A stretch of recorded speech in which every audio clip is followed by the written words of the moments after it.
Welcome to episode 4 of the SAMSN webinar series for supporters of and friends and family of men who've experienced childhood sexual abuse. This is the 4th one of our episodes, and we do encourage you to look back and review the previous webinars. Episode 1 was facts about sexual abuse of males, barriers to disclosure and ways to respond. Episode 2 covered common impacts of child sexual abuse and ways to manage them. And episode 3, the challenges and rewards of relationships. This is practical support and guidance in relation to these topics. Just before I start, I'd like to acknowledge the traditional custodians of the lands on which we're meeting, wherever you are in the country or viewing the webinar series from. I'd like to thank the elders past, present and emerging for the guidance and insights and support they provided us in the work that we do and for caring for the lands and the peoples upon it. I'd also like to acknowledge all those people with lived and living experience of child sexual abuse and sexual assault, and thank them for sharing their knowledge and their understanding and helping us to improve our services each and every day. My name's Gary Foster and I'll be the host for today's webinar. And with us we have Rachel Hart, Jill and David. Rachel. Hi, I'm Rachel. I'm the Senior Practitioner at SAMSN. Hi everybody, I'm Jill. I'm counsellor at SAMSN and I provide counselling for survivors and supporters. Hey everyone, I'm David and I'm also one of the counsellors here at SAMSN.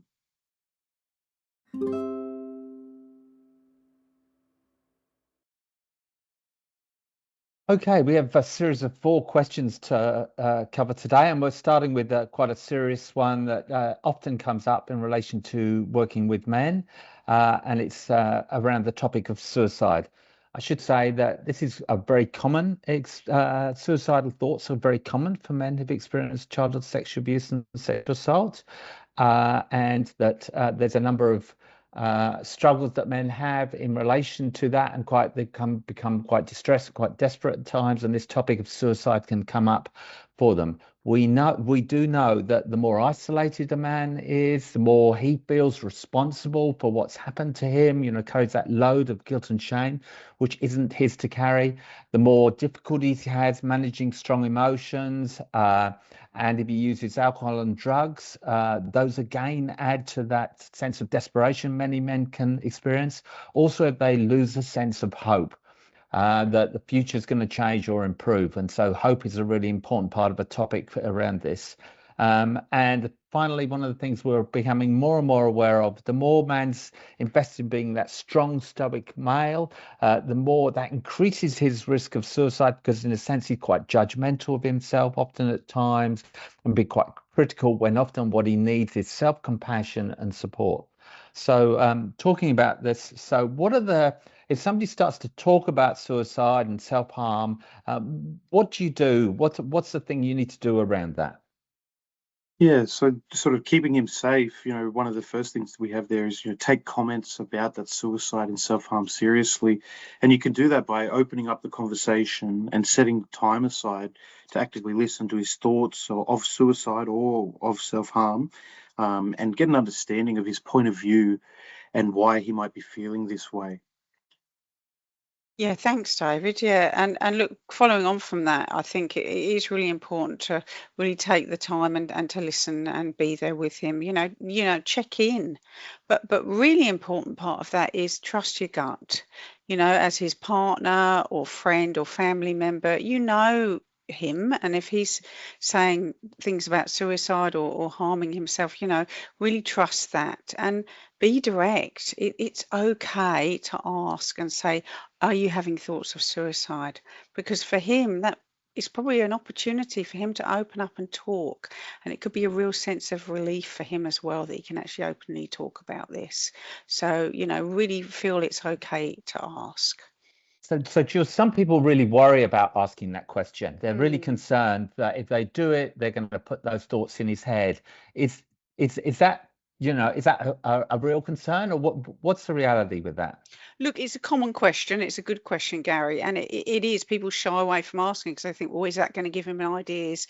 It's unlikely. If it's on his mind, the most important thing is keeping him safe, and for him to feel safe and heard, and to be able to talk about that, then you can start working together for a bit of a plan to keep him safe. Thanks very much. And what if it is escalating from moving from that? And I recognize there's a difference here between thoughts and actually having a plan of action. What's the difference there? How do we respond slightly differently? Well, I think, if we're talking about, if he has a plan and there's intent, then it's important then at that moment making use of emergency supports. And, there are services there, on the screen, we can see Lifeline. They've got some really good tools, and we're going to have some links to that at the end of this webinar. But if you're immediately concerned for his safety, call 000 and don't hesitate. If you're really concerned, use those services. It's really important. If it's the thoughts, then you can talk about maybe working on a safety plan, a plan to keep him safe. And that's something that you can work on together. Yeah. And Rachel, I'm aware that I didn't kind of differentiate between suicide and self-harm. What's the difference between that when he's talking about suicide and self-harm? When we're talking about self-harm, we're talking about acts of injurious behaviors to our bodies. And I think that sometimes those two can get confused. However, one of the things that we do know about self-harm and suicidality is that we need to take both of them really seriously and respond to them very much in the same way, because if somebody is self-harming, they could actually still be at immediate risk of unsafety, and we might need to call emergency services for them, especially if they're cutting or if they've taken some medication or other things like risk-taking behaviours, driving recklessly and things like that. So we need to take all those things into consideration when we're looking at how to keep someone safe. And we want to involve them in their safety planning as well. It's not about what other people can do. It's also about what they can do to keep themselves safe. So it's what they can do to keep themselves safe. How can we help them? And then do we need to go to the next levels of where's the professional support? And if you don't know yourself, then give Lifeline a call and they'll give you some support around what you can do immediately. And then they'll make recommendations if you do need to call 000. But of course, if you are concerned in that moment that your partner or yourself or your family are unsafe, please call 000. So there's that taking this very seriously, be it whether it's actually talks of suicide and a plan with suicide, or whether it's actually self-harming, which could unintentionally result in serious injury for the person. You take that very, very seriously. And then also, I suppose the question is around making sure that that you act if need be. Because there's a kind of reticence there sometimes to make that call. I know that I've previously had to act for a couple of people in relation to that, and what I say to them is I don't apologise in calling 000 because I want to talk with you tomorrow. I want to make sure that you're here with me tomorrow so we can have another conversation, because what we're looking to do often with thoughts around suicide is people are saying, my life isn't how I want it to be. Yeah. I'm quite desperate, and so what we want to do is create an opportunity for further conversations for improving his life. And also we have that question around accessing support for yourself as a supporter, as somebody, even if they're a professional in the field, is to make sure these are tough conversations and that people themselves have appropriate access to talk through how best to raise the topic with somebody, maybe talk through with a professional around that. But also if they've had to act or they have had a conversation, that they're able to talk with somebody around that so that they don't carry a heavy load themselves. Because one of the things around abuse and harm is that it's often wrapped up in secrecy. And what we don't want is we don't want the man to be isolated, because we know that increases risk of suicide and other problems for him. And we don't want the supporters to be isolated either. So it's really important that you get support as a supporter around that. Okay, so we'll move on to the next question. Thank you.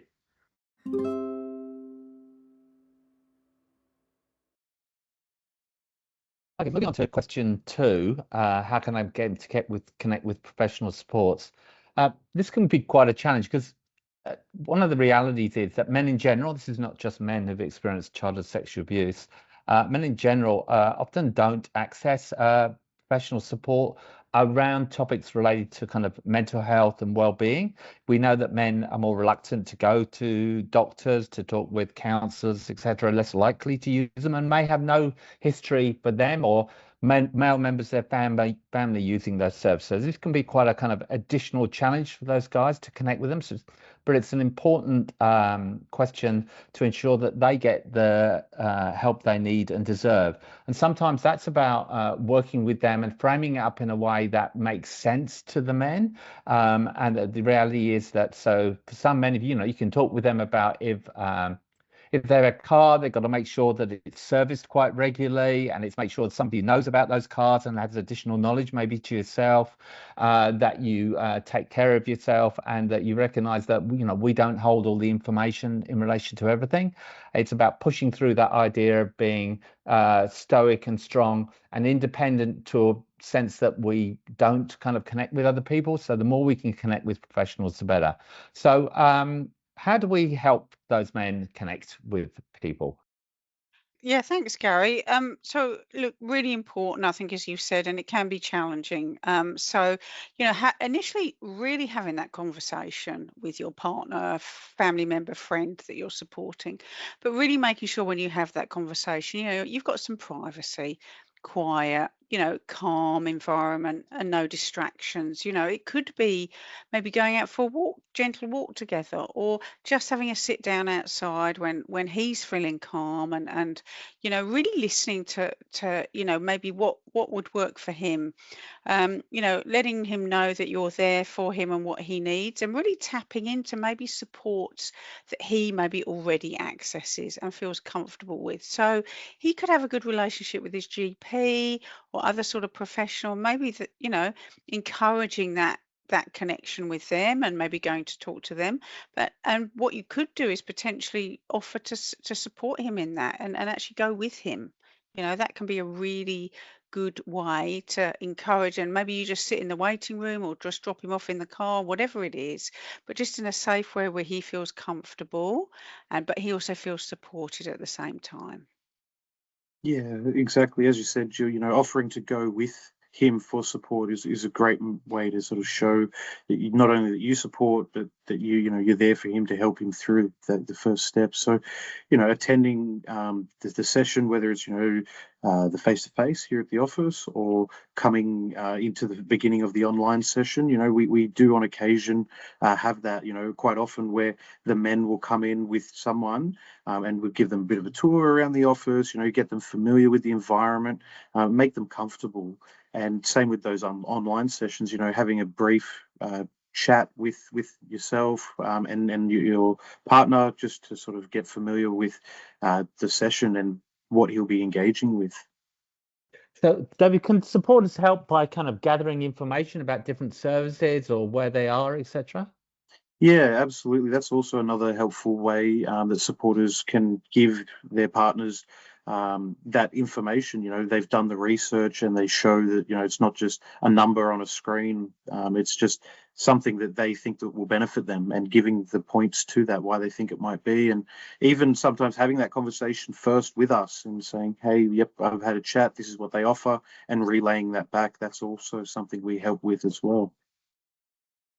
Rachel, do you want to tell us about peer support? Because I hear that's a really important part of the service at SAMSN, but also recognizing that guys will often feel better able to have conversations with people who don't have that professional tag.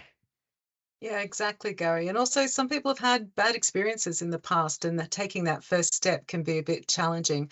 But if you talk to someone like on our peer support phone line, talking to another man who's had an experience of childhood sexual abuse and who has also used SAMSN programs, and can give that genuine experience to your survivor, and then that can often help them to then be able to hear somebody else's story and then make that jump themselves into that. And also they can check in, you know, they can start that process and then come back and check in with another peer again. So that talking to a mate who can relate can make a huge difference. And it's very similar in our 8-week support group program as well.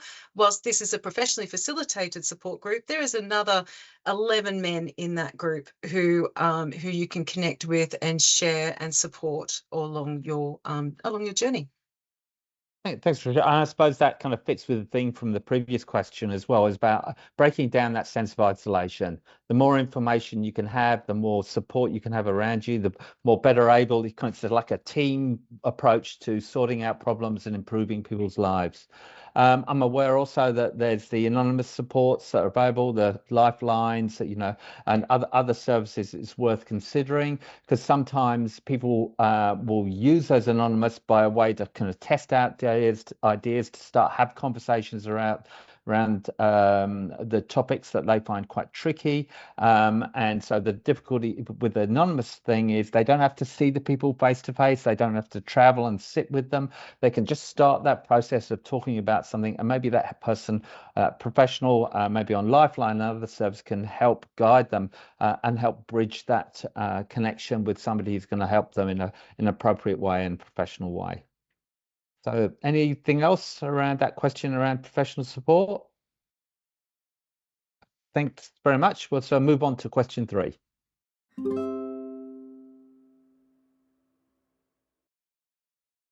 Okay, so moving on to question 3, which is about the topic of parenting. Before I read the question, I suppose I acknowledge that parenting could be tough for anybody. And that it's a real change whether you're a parent trying to on your own or as a couple. It places considerable stress upon relationship as well as being at times a great joy. And so that question of how can we parent better together, how can we all be involved and supporting each other, not recognizing everybody has to do the same, but recognize each complementing each other and working with each other can be easier and more challenging at different times, whether the child's young or old or you know, a teenager. It's all, a whole kind of journey process for everybody. And recognizing also that many of the people that have experienced abuse didn't have the best of examples when they were children. The home may not have been a safe place for them, and the experience of parenting can be really challenging. So the question we have is, I feel like he is withdrawn from parenting. How can I help him to connect with us again? Thanks, Gary. There are some real pivotal times for male survivors of childhood sexual abuse where withdrawal could happen when they're parenting. So if they've recently disclosed, that is quite a tricky time, and also depending on how that disclosure has been supported. Another particularly challenging time can be the birth of a child, particularly a first child, the first sort of beginning of parenting. And then the age of children. So when children reach the age that the survivor was abused at. So this is a time where the survivor is likely to become quite hypervigilant and protective, but also is a very triggering point. And lots of memories can come back, flashbacks, and you might need some extra support at this time. So, Rachel, just kind of building on that a second. So when you say, it can be quite triggering, when the child was the same age as them, in what way does that can that kind of play out for that? If they haven't had the conversation with their partner before about the experience of abuse, or if they suddenly have that conversation, how does that impact the relationship and parenting? You might notice some different changes in parenting. I think you might see that your partner is becoming particularly fussy about where their child goes, who they see, who has access to them. So you might find that the level of protection has increased greatly. And often this is a challenge because you might not have had this discussion. And so if you haven't had this discussion together and you haven't said, okay, let me see how we can work with this. I absolutely get that that's a triggering and challenging time for you. Also, this restriction on our child is going to change his or her life, their life dramatically. So let's talk about how we can manage that, manage your concerns for safety of our child and share those concerns, because of course everyone is concerned about the safety of their children, but also we want children to be able to, go to their sports, do extracurricular activities and all these kind of things where previously a survivor may have been harmed. Thanks, Rachel. So how do you do that, Jill? Yeah, thanks, Gary. Look, I think, really just following on from what Rachel has just said around, really connecting with your partner, family member around that, actually sitting down and talking to them, again, I think I've mentioned this earlier on, when things are calm, there's no distractions, there's privacy, and the two of you can have a conversation. And maybe asking a question such as, right now, would you feel comfortable talking about what would make you feel more comfortable in reconnecting with the children, with us as a family? What would make things easier for you? How can I support you in that? You know, and really understanding that, it's understandable this is how you're feeling right now. What small steps could we take in that moment? And let's take those steps together.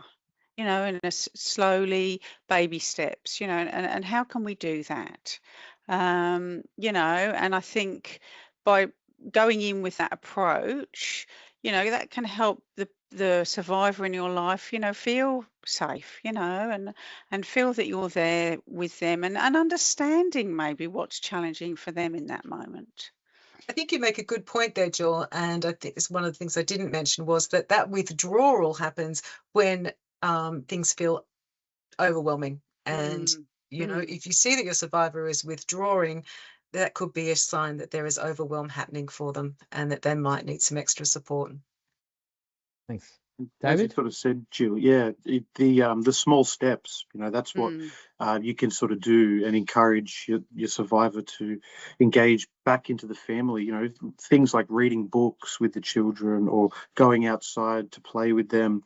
They're small things that they can do that actually have these bigger impacts. And then there's the smaller physical interactions. Like just touching of the hands, patting the head or on the back as they pass by. Just that acknowledgement as well that they are present, they do want to engage, but also acknowledging that it might be a bit tough for them for all of the reasons we've already spoken about. And just building on that, Dave, so there's that doing with the children. So it might be going to their sporting activities, help take them to school, be sharing, interest, sitting down with them. It doesn't always mean teaching them in this way. It's just being there for them so that the children can talk. And the small steps to do that. It's not pressure cooking big, deep and meaningful conversations around, the childhood and the parenting. Initially, it's just about re-engaging, being with your children, and creating a space where the child can talk with the parent and feel comfortable in talking with the parents about that, and the two partners and the parenting can have a kind of consistent approach. Exactly. Yeah. Okay, thank you very much. So moving on to question 4.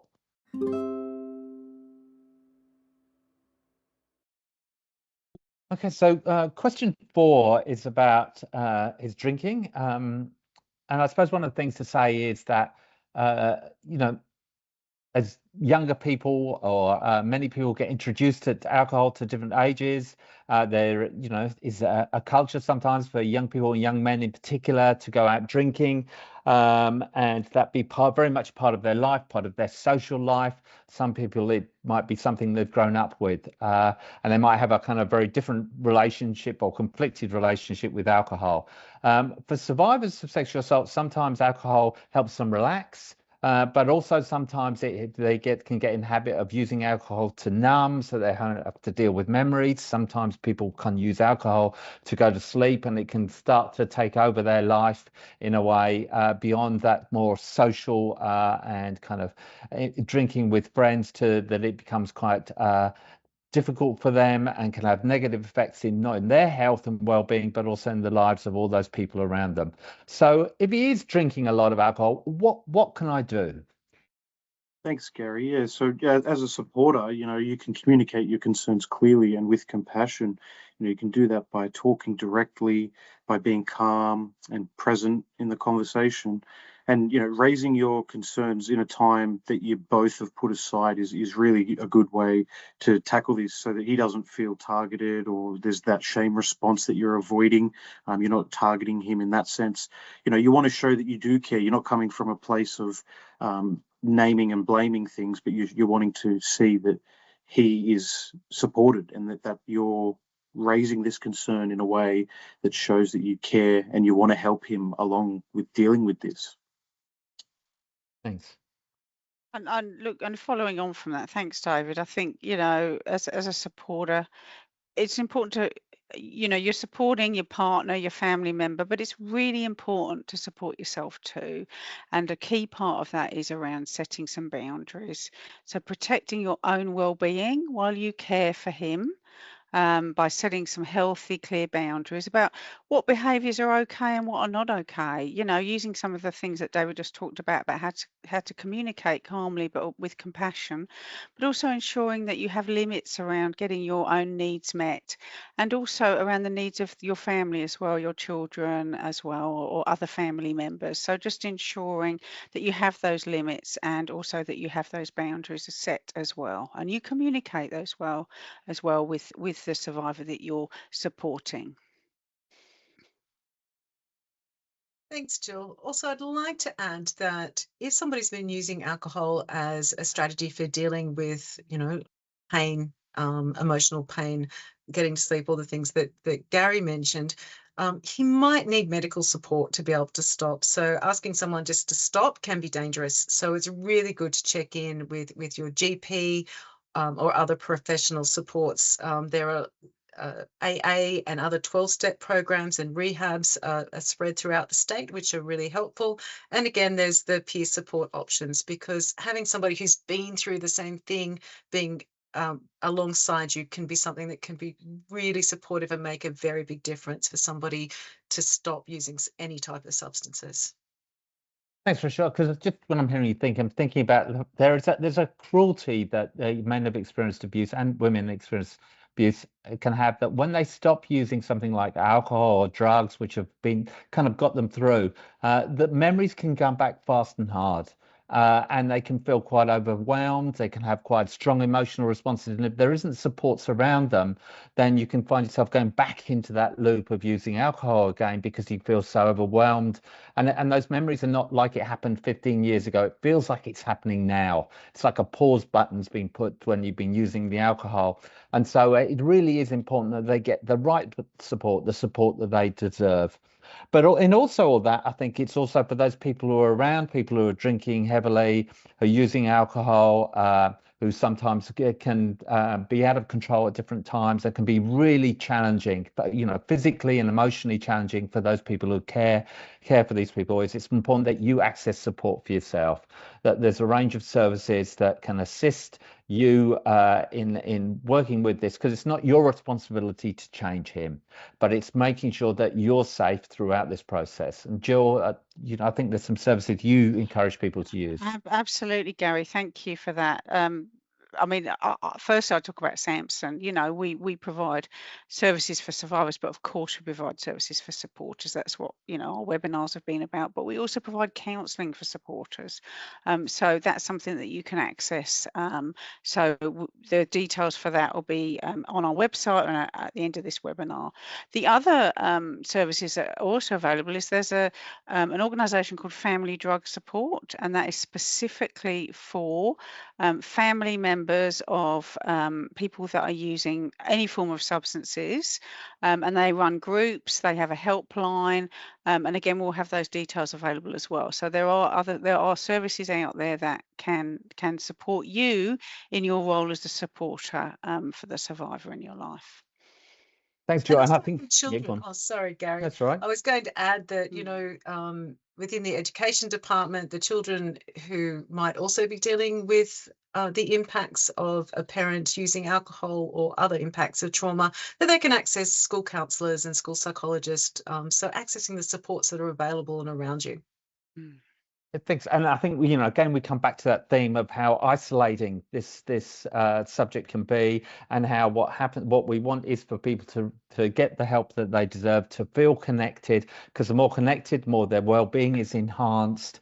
And so accessing this service, even though it might be only small steps, and it's about building bridges to connect people with their loved ones, but also to connect people who can assist them at difficult times to manage the impacts of abuse and an assault, which was, they were not responsible for. And so often too many people carry the weight and sense of self-blame, which is not theirs to carry. And it's helping them to reach out to engage with a supportive kind of team and assisting that.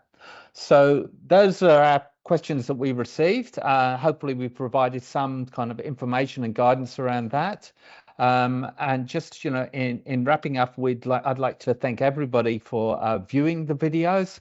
I'd actually like to thank my co-presenters, but also encourage you to engage with the Survivors and Mates Support Network website, the material, and to make sure that you have additional information that you require that's going to assist you and support the people that you love and care for in this process. So from me, Gary, thank you very much for listening to the webinar series, and I'd like to wish you all well.